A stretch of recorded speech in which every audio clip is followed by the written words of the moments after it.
He's angry about mortgages. It's Angry Mortgage. He's swearing. He's cursing loud. He's old. He's opinionated. And he's been doing this so damn long. This program is about mortgages, and this is mortgage advice, but the advice may not apply to your situation. Contact licensed mortgage professionals for specific recommendations before you make decisions about mortgages. You may not agree with Ron, but if you don't, he thinks you're wrong. Oh, and did we say there is a lot of swearing? We're back! We're back. For the 100th episode. 101 of these. Geez, you didn't sound completely enthusiastic there. I mean, well, I wasn't. I mean, it was more like, oh Jesus, there's 100. There's 100 of these fuckers. Now. I'm God dead. damn it. Well, to be fair, I wasn't there at the beginning, so it's not my 100th yet. But we'll celebrate another sure one. the fuck my 100. I mean, it's something. Hey, folks, that doesn't make me 100. So we do it once a week, not once a year. Okay, so it's not as bad as you think. But look, I gotta make a quick thank you to everybody who's all of our listeners on Spotify and Apple. Everybody who's listening, thank you. Thank you for listening. We appreciate it. Tell your fucking friends, okay? Like, seriously, tell your fucking friends. Hey, go listen to this fat fuck. They're swearing all the time, bastard, okay? Maybe there's something good there about mortgages. Interesting, anyway. And to all of our people who are watching on YouTube, thank you for watching. Tell your friends, hey, go watch this fat fuck. And we hope you enjoy it. And look, what are we trying to do? It's all simple. Mortgage news. Rate news. Yeah. Housing news. Government policy news. A little bit of economics. And a few laughs. Okay? Yeah. Like, even though we're going to get this note. What is with every single fucking episode? Somebody either talks about one, swearing. Why are you swearing all the time? Yeah. Obviously a new watcher, right? That's a new viewer. Okay. Next, but did you listen to the intro? Or we're going to get intro too long. Yeah, your intro's too long. Get to it. Just hurry up. Or too much banter. We got to every second. We'll get every show. We'll get hey, too much banter. Side notes. And then the sound. I could. If you want to contact me, I can show you a way to fix your sound issues. Okay, like what the fuck? People are hustling. But otherwise, look, we get a lot of really positive feedback. A lot of questions. Got good questions. A lot of people reaching out. It's like we're getting like a lot of questions, which we love because we try not to repeat answers, but yeah, there are a lot of good questions, and we appreciate that. And and by the way, lots of. I don't want everybody to think there's just bitching and moaning in the comments section, but there's a lot of nice comments too. There's a lot of very positive comments. Thanks for that. That's interesting. That was good information. We get a lot of thank yous. We do appreciate that. Like, I got to admit, we're never going to actually, I don't always want to call this a community. I don't necessarily want to call it a community because here's the news. We're never going to go down to a bar and host an event. Okay? I don't think you necessarily need to do that to be a community, but yeah, I guess we're not going to ever. No, we're not going to do. We're not going to rent a hall and we're not going to have a fan day. Oh, someday we'll get merch. I promise. We've actually slowly started to get the t-shirts and the hoodies going, baseball caps. Slowly. The merch, because the merch is an experience, right? It is. Yeah. You got it because you never want to, it's easy to order in crap and then, we want quality merch. Though. Better merch. By the way, there will be no coffee mugs. Fuck that. No coffee mugs, no Angry Merch coffee mugs, but there will be. I'm sure someone's already made one. I think Rob Campbell keeps making the beers and stuff, right? Yeah. He puts all the labels on the beers. All they need is a Cricut machine and they've got it. You got it. But like, we're gonna do not mugs, but we will do some wearables. Is that what you call them? Like wearables. You're not allowed to say clothing anymore. Oh my God! Not everything's canceled. And we're gonna say a shout out to. I'm gonna start using a word that is completely out of context for everything. But apparently you need to say it now. I'm going to start calling stuff demure. Demure? I gotta start calling stuff demure. It's very mindful of you. Very mindful and demure. Okay. Like I watched the videos of the woman who started that trend. Yeah. And that was a what the fuck moment for me watching those videos. But you know what? She got scammed because somebody else trademarked it. You're kidding? Yeah. Jesus Christ. How do you trademark a word? I don't know. It just, she's not really making money off that. Oh, well. But anyway. But she's an influencer. So by the way, you shouldn't make money off a word that already existed. Okay. I don't know. But folks, I'm going to start to throw out demure on some things. Like, I mean, and you're going to get blocked for trademark. That 5-year rate was very demure in my opinion. And I'm mindful of the variable. I'm going to start using all that shit. Okay. It's very cutesy. Yeah. But no bratish stuff. No brat stuff. Okay. Like, I don't know what's wrong with me. You're clearly on TikTok a little too much. Too much on TikTok. Yeah, way too much on TikTok. But you know, it's so weird on TikTok. Like that, you get more human encounters from TikTok than virtually anything else. Although a lot of people watch the show. A lot of people say, we watch you on the show. We love your show. But like, I had like I was at a restaurant and I was leaving and suddenly I saw, as I turned around, I saw a waiter was waving at me as he was clearing a table. Like, I know you. That's great. So anyway, thanks for that. Anyway, 100th episode. Here we go. 100. Let's get going. So, a lot of rate news. We got rate news and we got a lot of rate rumors and a lot of rate facts. So let's talk about, and they're all demure. And the rate news is, as we've talked about this for the last 2 or 3 shows, that the fixed rates in Canada, fixed mortgage rates, particularly people are interested in the 3-year and the 5-year, have gone up.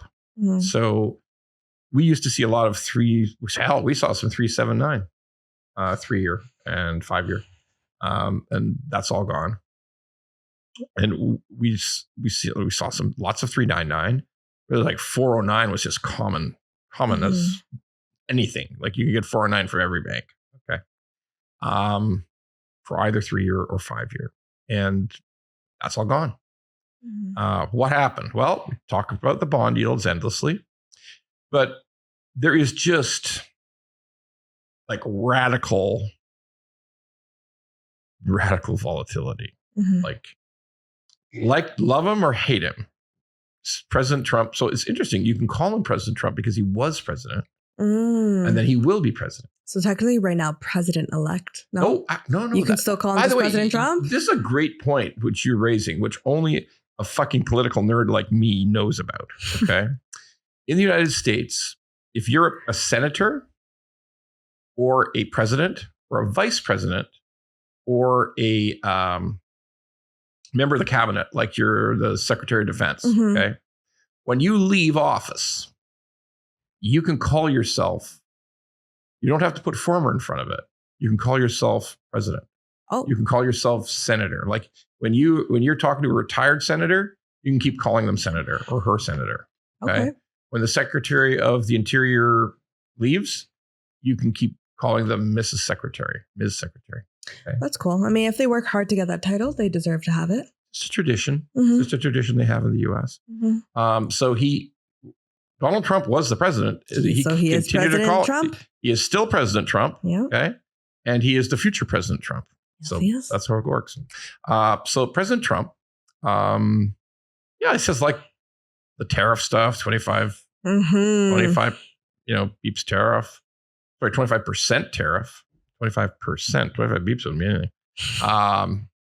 Which is, it might happen for a few weeks. It might not. Who knows? A few months. Eventually it'll get changed. I mean, I learned shit from this thing.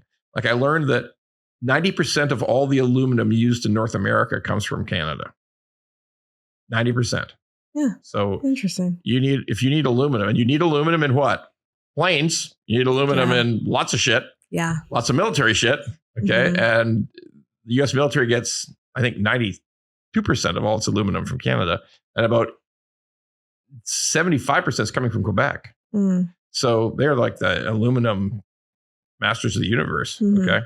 And so how the fuck do you how do you fuck your own military? Like rid of, anyway, lots of stuff like that. Yeah. Lots of weird stuff. So I don't know whether we'll ever see those tariffs, but it's very exciting. I heard it was more like a threat. It wasn't like a for sure thing. And didn't he sit down with Trudeau to talk about it? He called Trudeau. Didn't they meet in France? Was it France? G7 or something like that? Nope. Oh, recently? They met many times. Recently. No.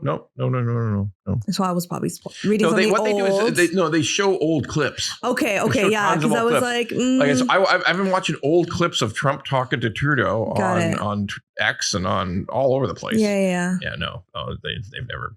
Well, see, I don't watch the news on TV because I'm a millennial, so I got my news from the internet. Exactly, and on the internet they just roll. They're just rotating old clips. Old stuff. They run old clips all the time. So Okay. So anyway, but Trump called, and they had the little chat. Had a little chat. Then there's the war room. There's a war room now. Okay, about Canada, all the premiers and the prime minister and all the corporate people are saying, how to deal with this? It's a war room. We got a war room for it. Was this before or after our Team prime Canada minister was in the Eras tour? Oh, Jesus. Okay. So this before or after the concert? It's amazing how for those days, Taylor Swift ruled every thought process in the GTA. And then she left. And who's Taylor Swift? I don't know. She's just gone. She closed down the Gardner. She had this power. She should have opened the Metrolinx for us. She has more power than the Pope. I mean, the Pope, they wouldn't close the Gardner for the fucking Pope. Okay. Do I offend Catholics when I say he's call him the fucking Pope? Anyway, I'm an atheist, so I don't care. Do I offend people for saying that? Maybe a little bit. I'm not hardcore Catholic, so I don't know. You didn't take offense. No. No. See, fucking Pope. It's because it's the Lord's name you don't use in vain. Like you can't say sweet Jesus or anything, right? Or Jesus Christ on a cracker. I mean, I could go through like 30 Jesus associated swears. Yeah, this derailed very quickly. It just goes right off this fucking rails. Anyway, back to rates. So we have a lot of disruption, and the way to understand it properly is that bond yields affect those rates. The selling and buying of bonds, government bonds, Government of Canada bonds, 5-year, 3-year, 10-year bonds affects these rates. And that is a traded commodity that often runs on rumors, right? Oh, we think this is going to happen now. Okay. And then the sales of bonds or the selling of bonds reacts, and then the yields change, and then the banks ignore it for a while. Like they're not changing interest rates twice a day. They don't change mortgage rates twice a day, fixed rates. Yeah, we're going to change fixed. We just heard something this morning. That doesn't happen. But they try to do enough analysis to say, okay, we think this is the new bond yields. Because here's what happened. We had about a 70% run up over 4 weeks. Then in 2 days, it dropped 20. Like that's volatility. Yeah. That's real volatility. So holy shit. What I tell people is always the same thing. What have we been telling everybody for 4 months? Take variable. Because now I got to talk about the variable rate, the HELOC rates, and I want everybody to understand this with clarity. The Bank of Canada will cut again on the 11th.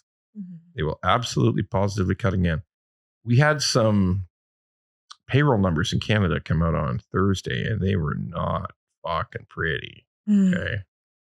Not pretty payroll numbers. Like the payroll numbers means who's left the payroll. Like these aren't the official Canadian job numbers, but there's just a sort of a quick analysis of, everybody gets their payroll from somebody, right? Yeah. Government, ADP does payroll for some people. Ceridian does. We've all got different payroll systems, right?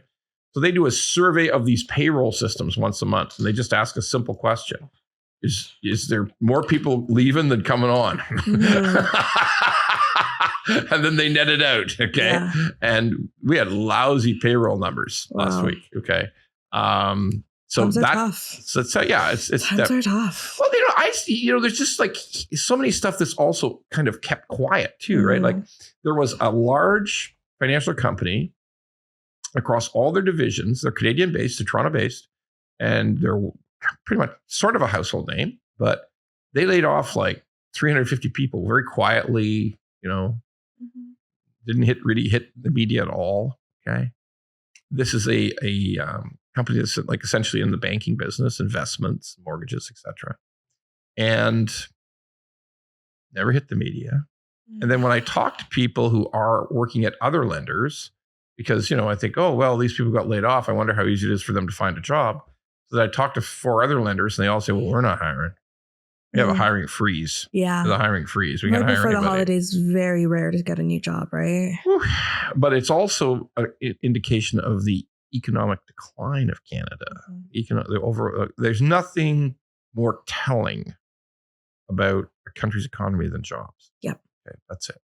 So we have these bad payroll numbers, and the Bank of Canada understands this perfectly. They understand stuff that we don't see until after it happens. And we also hit a dubious record 10 days ago of the highest household debt in the history of the country. Holy shit. So that's mortgages, car loans, credit cards, personal lines of credit, the whole thing. Personal lending with consumers. Was it like this when you were my age? Fuck no. Not even close. Like the whole world was. There was not that many changes. 30 years ago. There was not that many policies put into place. Like all of that stuff. I mean, we never had any of that. But I'll talk a little bit more about that later. It's a good point, by the way. That is. Because I don't know if I'm supposed to feel like this is normal. Well, the stuff about joblessness is normal. Like we went through it. Like I'll tell you what, we had a terrible. If you go back to like 89, 90, 91, we had a terrible economy. That was people were getting laid off like crazy. Okay. It was bad.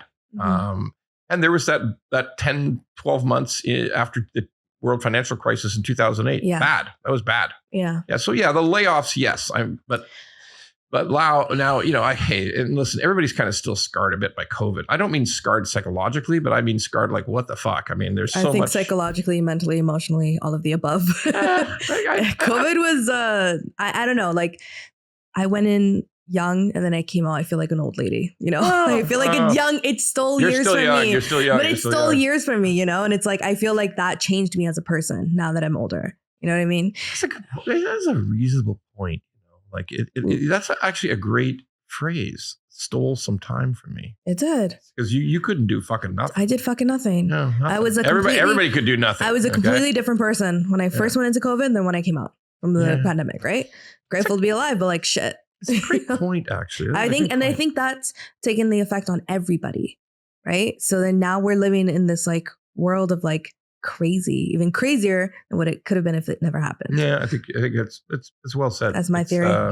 Well, it's real. Like, I mean, if 70% of your population is told to stay home and don't work, that's big.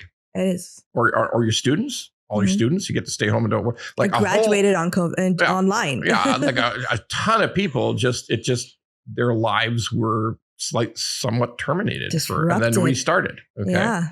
Yeah, right. It's good, very good point. But and there's just been too much volatility since then. I mean, particularly in real estate and in mortgages. So that rate is up. Now, everybody says, oh, wait a minute, Ron. I mean, you said fixed rates would come down eventually. But you got to remember the timeline. The timeline of eventually is next year. And I promised there would be bumps and jumps and dips along the way because nothing's linear in mortgage world. So will rates come down again? Fixed rates come down again? Yeah, they will. Yeah. Because economies, particularly Canada's economy and some other world economies, it ain't going to be good. And the Bank of Canada will cut. If everybody wants to put the comments on, oh, you're wrong, Ron, the Bank of Canada won't cut. You're all wrong. Well, fuck, I don't mind. I'll bet the 10 grand that they'll cut on the 11th. I'm fine with that. There will be a cut, 25 basis point cut, 0.25% cut in the 11th. There will be more cuts next year because, folks, hear me.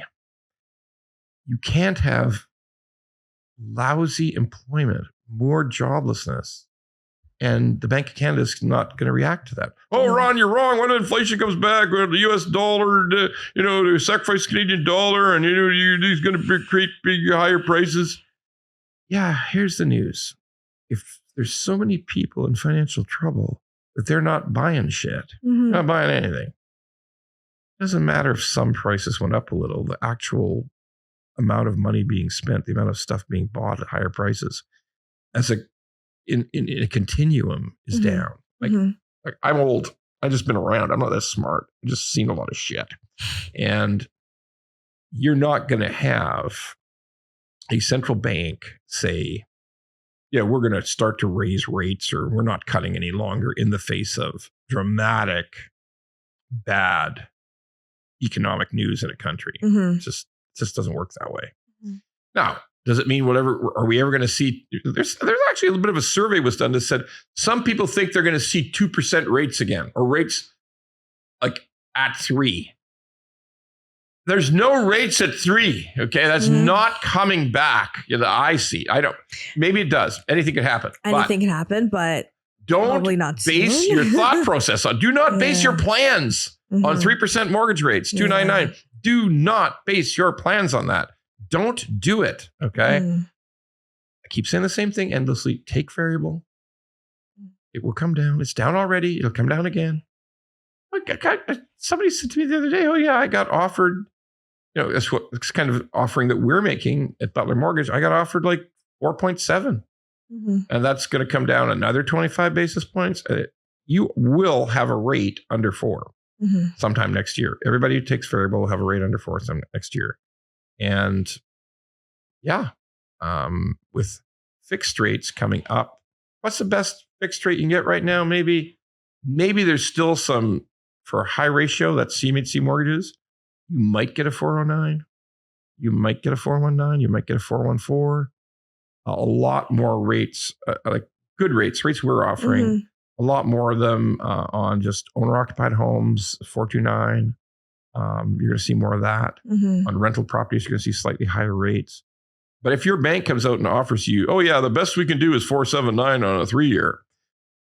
Start fucking shopping. Okay. I mean, that is not the right rate. Some banks have raised that much, but that is not the right rate. There's lower rates than that available. But the trajectory of fixed rates is on a slightly upward motion, not totally, not everywhere. But variable will come down. So that's my news on rates and my message on rates. The Bank of Canada will continue to cut. We'll see on the 11th. So I got to keep coming back. It's like every episode, I got to come back to Condo Crazy Town in 416. There's something new every goddamn week going on in Condo Crazy Town. All right, quick recap. There's somewhere between 35 and 40,000 condo units, new builds, stuff that started 5 years ago, 6 years ago, that is going to be completed and ready for occupancy, ready for people to take ownership and become the Condo Corp. The Condo Corp can form in the next 2 years. That's the number. That everybody, it's easy to look at it. Here's the starts, here's when it finishes. So as we've talked about before, many of those folks have bought a condo for $1,300 a foot, $1,250 a foot, $1,400 a foot, square foot. That's how you buy condos, by the square footage. And the condo building across the street that was finished 3 years ago, the resale is $900, $925. Okay. Yeah. We've talked about how difficult that is for people to buy into because rents are actually falling in Toronto, and the economics of that don't make any sense. But people have put a 20% deposit. So if you bought a $700,000 condo or an $800,000 condo, you got $140,000, $160,000 of your own money into it. Okay. And it's not worth $750 anymore. That Dog Creek condo is not worth. If you paid $750 for or $800 for a 550 square foot condo, it ain't worth it anymore. Like, it's not even close. Yeah. And if you put an 80% mortgage on that and pay the condo fees and pay the property taxes, you're going to get a tenant. You're still going to lose your ass. You're going to lose like $600 a month. So a lot of pressure on it. So that's all a recap of the old news. Let's talk about the new things that are going on. When this sort of crisis started to get going, and in the summer, when this whole condo thing was coming alive in the summer, if you said, I don't want to close, like you've got my 20% deposit, Mr. Developer, just keep my deposit and fuck it, I'm not going to close. You figure, you sell it to somebody else. The developer would just say, well, you're a bastard, but we're going to sell it. Fuck you all. Okay. and we're going to litigate you. If we lose it, if we sell it for less than the 20% deposit, if we sell it for like 78% or 75% of the price that you agreed to pay, you're going to take your deposit. We're going to litigate you for the rest of the money. Yikes. Yikes is right. Well, that's starting to change a little. Yeah. And it's kind of changing on the down low. It's changing. Okay. Yeah. Very demure down low is what's going on there. It's low key. Low key. They're keeping it low key. They're keeping it low key. Yeah. Okay. Yeah. I Jan helps me out with all this stuff. Keeping it low key. Okay. Now, instead of the builder telling you to fuck yourself, we're going to keep your deposit and we're going to litigate the shit out of you. And we're going to, you're going to have to sell your existing house and you're going to pay us off.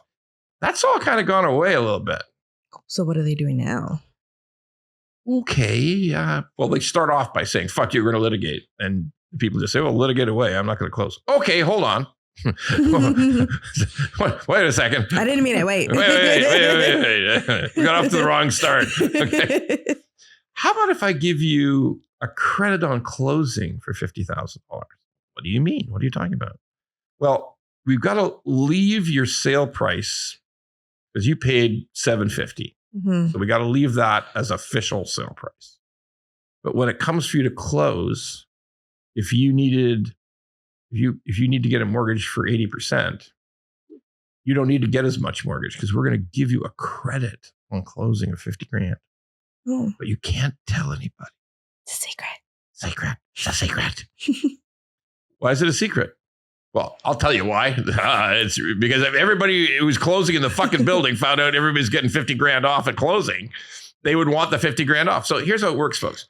If you got a building of 330 units, some people are fucking rich. They're just going to close. I mean, they can pay for cash. They got the cash. They can go to their line of credit. They can get a mortgage easily. They're not stressed, and they maybe didn't think too hard about, well, maybe we'll lose 600 for a few months, then sell it in the spring. Yeah. Whatever. They're willing to close. They don't want to have a fight. They don't want to get a litigation. Their lawyer will tell them, oh yeah, they're going to litigate you. Most importantly, they can close. But they can close. They have all the ability to close. Yeah. Yes, they can. They're rich. They're rich. They can close. Or they have a lot of credit facilities. Whatever it is, they can close. So the builder who is offering these secret credits on closing doesn't want those people who are not happy, but they're willing to close at full price to find out. They don't want them to know. Okay. We just told them. So, well, it's not happening on every building. No, of course. It's selective, I'm sure. Selective. Okay. Yeah. But that's going on. So do you think that's a good thing? Exactly. Like, I mean, it kind of it provides the person who's the borrower essentially a chance, but is that going to cost them more in the long run?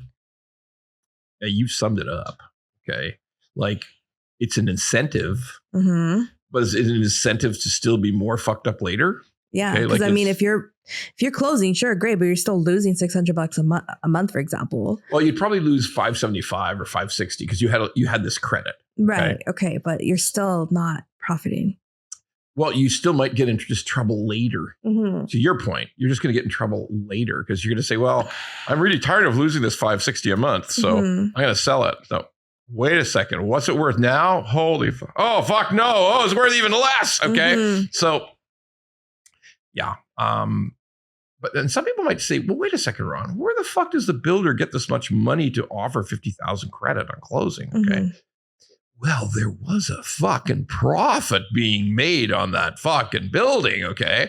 And so there's some room. There's some room for the builder to offer these credits. And most importantly, the builder might have some other units that they never sold that they thought they would make a big profit on when they sold it 6 years later.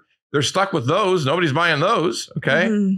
So they start to work, well, Jesus, I need to make sure units close or I'm going to get in trouble with my bank who I have this construction mortgage with. Right. Okay. So I got to make sure I get some fucking units sold. I can't have so many people refuse to close. And my lender's starting to say, what the fuck? What's going on here? Yeah. So, and there's enough profit. Believe me, they're not losing money when they offer. No, they got some wiggle room for sure. So what's horrible about it is that's vicious unfairness, right? Mm-hmm. Like you're telling some, but you're not telling others. Mm-hmm. It's just fucked up. Yeah. Okay? Like, very unfair. by the way, not illegal. That's not illegal. Yeah. It's not illegal, but it's fucked up. Mm-hmm. All right. So and let's face it, that's another big indicator of ongoing trouble. Okay.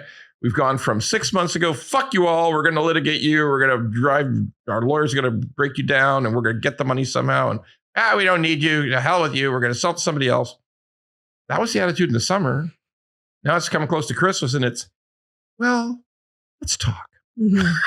Yeah. Well, I mean, it's also kind of like a reputation thing, right? Like if a lot of borrowers end up screwed and they can't close, then people talk. Right. And then the news gets out, and then it's like, oh, people are going to realize I don't want to get into buying a condo. Yeah. Or more to the point, I got my condo coming up in 6 months. I better start planning on how not to close. Exactly. Okay. And then, then the whole spirals. It's like a snowball rolling downhill. It just keeps getting bigger and better in a demure way. Okay. But it's. We're going to talk after about your demure usage. But it's but yeah, that's why else would you keep it a secret? Mm-hmm. One of the first things they say is don't talk about this. Don't reveal this to anyone that we're giving you this credit. Yeah. But it's a damn good indicator. All right. We got some questions from the viewers. Okay, this one's a bit long. Okay. Could you explain how bank line of credit premiums over bank rates work? Does OFS fee dictate this level? Currently 2.15 over Bank of Canada for TD Prime. I have a credit line at TD P plus O, fully secured, and feel the differential between BOC lending rate and the chartered bank's prime is too wide at 2.5. Many people use this investments for condo, stocks, insurance, etc. Instead of mortgages.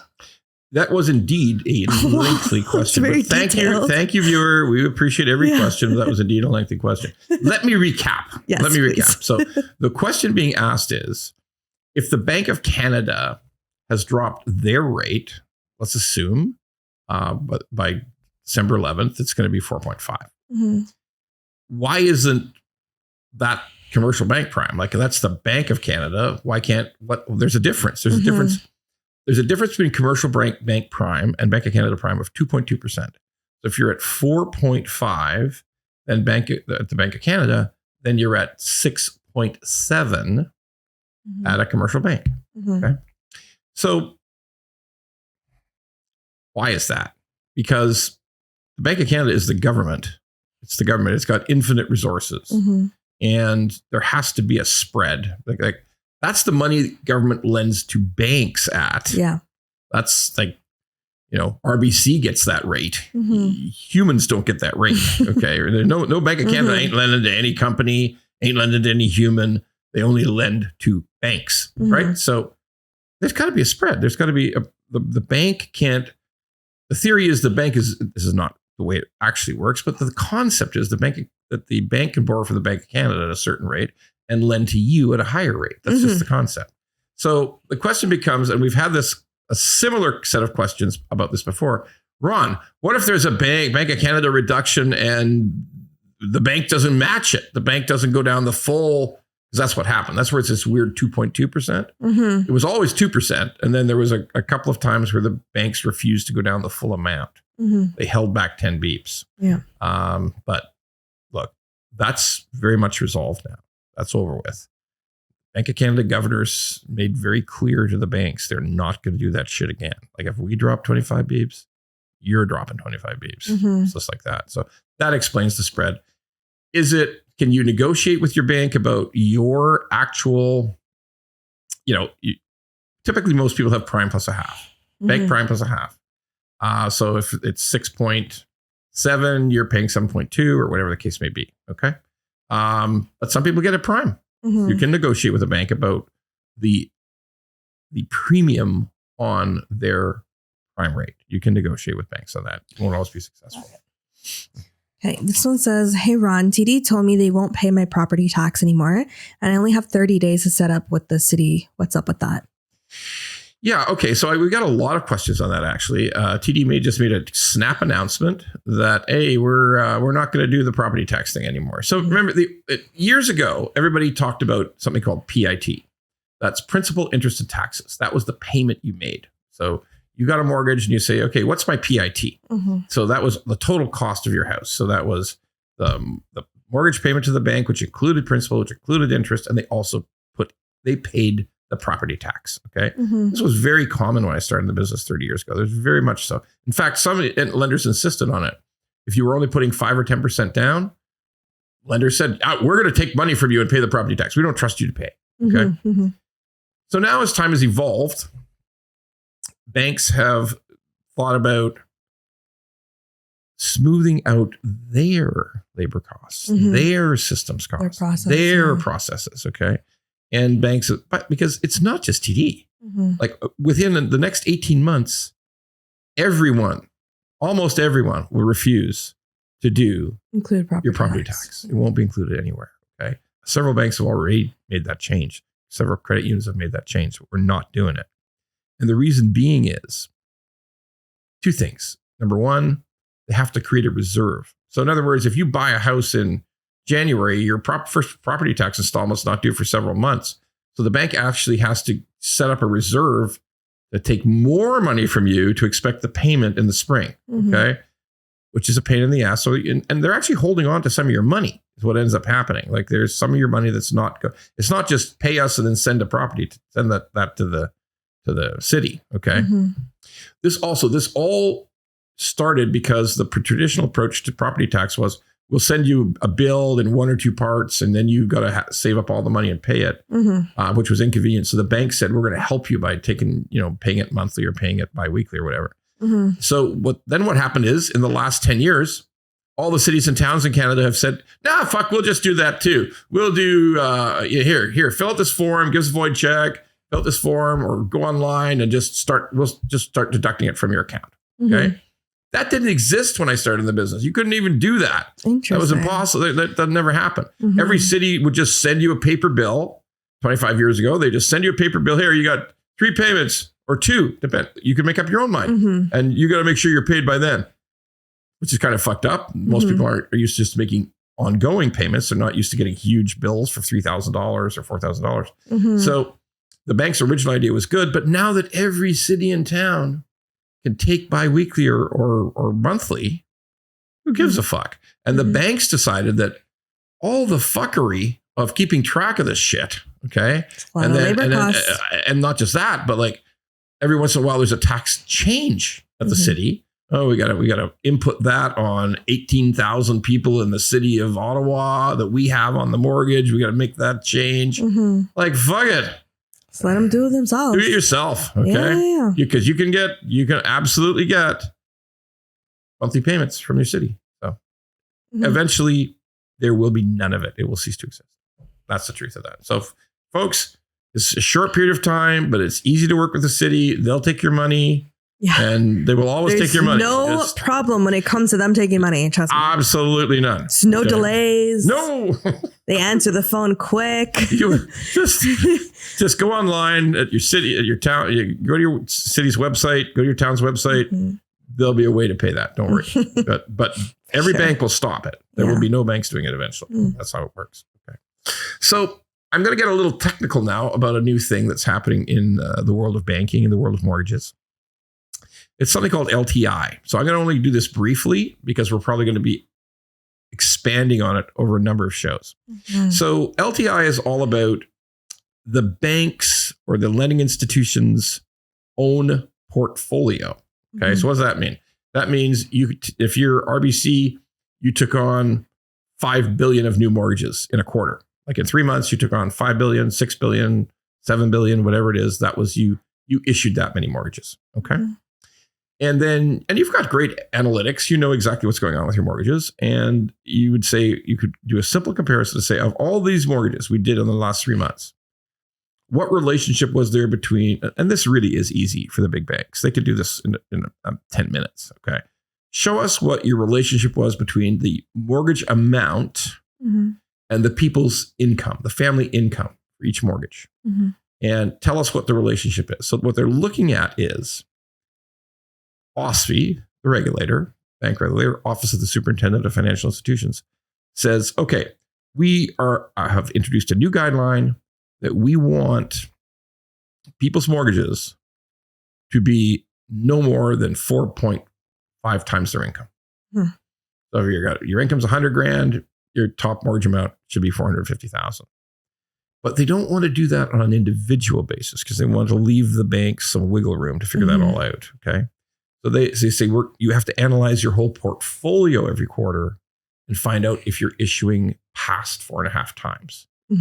So already, 600 or 800 people fell asleep or turned off the podcast. But the reason I'm talking about it is we won't know how it's going to affect us because it just started on November 1st, like 1 month ago. Basically, a month ago, it started. Yeah. Okay. We won't know the total fallout of these new rules for a while. There's all kinds of theories. There's some theories that, okay, if the bank is lending too aggressively and there's too much over 4.5 times income, mortgages being placed over the limit, that the bank will have to cut back lending. And how will that happen? Well, maybe they'll raise rates, so they'll just do less lending and that'll resolve itself. Or maybe they'll put some kind of promotion on to, if you're buying a house and selling a house, you might have a big down payment. Like you might be selling a house, you got $1 million to put as a down payment against a $2 million house. You're only at 50% loan to value, right? That might be an interesting that's a better relationship on your income. So if you're making 200 grand and you're buying a $1.5 million house, you got $1 million down payment. Well, that's great. That's only the bank would say the regulators say you're great. We want more of you. That's ideal. So would you put on a feature somehow that they get a better deal to attract more of those? Yeah. We don't know. Like, honestly. That's a good idea. That's why, but that's why I'm only talking about it very briefly because it's only going to become known in detail when it gets implemented. Like what's happened when we go 6 months, how is the bank actually going to adjust all this? Right. So we're going to need time, which comes back to your point at the beginning of the show of how come everything gets so fucking complex? Yeah. Okay? Like, if that's in place, should they remove the stress test? Okay. True. Like if that's a new rule, because that's what they did in Britain. When they brought in this rule in Britain, they took off the stress test. Okay. So holy fuck, just like you said. Complexity. There's a lot of changes, always. Endless changes. Like you think about it. This GST holiday they're going to have on December 15th. Can you imagine if you're a small store and you got to somehow figure that out? Like all your cash management systems are set up to charge the tax and remit it to the government, or else you get in big fucking trouble, right? If you don't remit it, you're in trouble. So now we're going to take a holiday. Okay, well, I got to get that software changed, right? I got to get all my tills fixed, or all my registers fixed, or all my credit card. I got to change it all. It can be costly for smaller businesses. It's costly for every business, right? Yeah, but smaller businesses are usually more on I would say more on the startup side, and because they got to outsource the fix. Right? Exactly. It's not an inner software that they have. Sure, right? It's not. They don't have all vice presidents of IT just sitting around. They're lucky if they have a cybersecurity team. Exactly. They probably don't. You're right. So there you go. So there's a change, and you're only going to do it for 2 months. And now wait a second. I'm going to give you even a worse scenario to that. Okay. So you try to do it correctly for the 2 months, take the holiday, don't pay the tax, don't collect the tax, and then start up again in February. Okay. What if in July, CRA says, hey, I don't think you collected the right amount of tax. We need to audit you. And you say, no, stop, fuck, don't audit me. It was that holiday thing. Yeah, we're not sure. Yeah, we got to see if you did it right. Yikes. It can get messy. Yeah. Just complexity. Complexity, change, constant change. Change the mortgage rules. Change them again. Okay, taxes, change them. I'll tell you honestly, like I said, when I was young in my 20s, fuck all changed. Yeah. Okay. Things just went, I know what I'm going to get for comments I'm going to get. Yeah, old man doesn't want any change. You go outside and yell at clouds, you old fuck, okay? Like, I bet you do that, right? Like, you shake your fist at clouds, you fucker, okay? No, but fuck, I'm just saying that there's so much, like, useless change. Like, sure, it's nice to get the holiday, right? Right, it's nice to get it. Nice to get that tax break, okay? Even though it's all borrowed money, and we're going to pay for it. You're going to pay for it. You're going to pay for it a lot longer than I am. I'll be dead. Yeah. Okay. Yeah. But don't say yeah so fast. Jesus Christ. Anyway, Jesus. Like, but honestly, it's borrowed money, so we're paying interest on it. Yeah. If we reduce tax, we're not stopping spending. We didn't cut any other programs, so it's just going to be more borrowing. But anyway, that's the truth of it. But it's a lot of to do for 2 months, right? A lot of effort for the people who collect the tax to do for 2 months. And why? Like, so much fucking complexity today. Yeah, too much. A little too much. Yeah. All right, favorite part of the program. What the actual fuck? What the actual fuck was Finance Minister Friedland thinking when she came up with the vibe session? All right, so I want to be really careful about how I phrase this. It's vibe session, like it's a vibe combined with recession, which was actually developed by a woman economist in the United States about in 2022, because economists analyze shit all the time, do studies. And she said, you know what? People think they're not very well off, but they just don't understand it. Like statistically, things are going good. So people have the wrong vibe. Just the vibes are off. The vibes are off. Okay. And the most Gen Z shit ever. And by the way, I'm very careful of how I enunciate this, because vibe session is really, really different than a vibe session. Okay. Like that's a totally fucking different thing. Okay. So I'm not saying that one. I'm saying what the economist said, that it's a vibe session. Okay. where you think the economy's shit, but actually, if we look at it statistically, it's fine. So Christopher Freeland, the finance minister, came out and said, yeah, people just don't get it. It's just they have the wrong idea. It's a vibe session. They just have the wrong vibe. So my what the actual fuck at Christopher Freeland, I'm not going to say a lot of mean things about her because I don't like that shit. But I am going to say that was the wrong fucking thing to say, vibe session, okay? Like, if people feel their economic well-being is shit, don't tell them it's just a mistake. It's actually a personal problem. The vibes are off. Yeah, the vibes are off. Yeah, you've been listening to too much right-wing commentary on social media. You've been listening to too many people who hate the government. You're just wrong. Yeah. Like statistically, the economy's fine. Exactly. Because you remember, the finance minister at least once a month tells us the economic plan is working for Canadians, right? So don't do that. Don't use vibe session. Okay.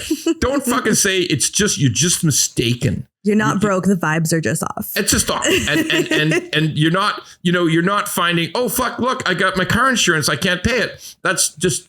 You're obviously in the wrong vibe. Wrong vibe. Okay. Yeah. So my what the actual fuck is to the finance minister. Please don't say this shit again. Don't ever say it again, ever, because you are pissing everybody off. By saying it, the vibes are off. Oh, shit. In a demure way. All right. See you next week, folks.